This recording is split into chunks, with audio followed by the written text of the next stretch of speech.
Buenos días. Buenos días. ¿Cuál es su nombre? Jesús Salvador. Bueno, yo me presento, soy el doctor Noé y en esta mañana quiero preguntarle cuál es el motivo de su consulta. Vengo por inspección. En general.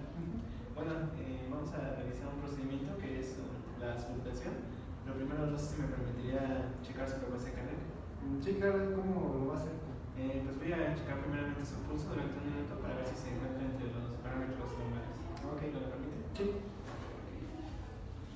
¿Me permite su teléfono? Gracias.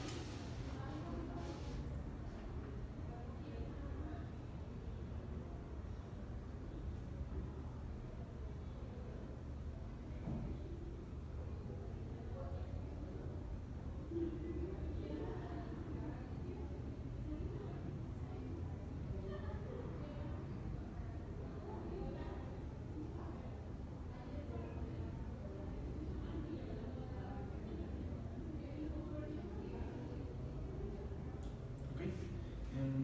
Se encuentra en 87, se encuentra dentro de los parámetros normales, ya no hay ninguna afectación que podamos percibir. Podemos pasar a la auscultación, por favor.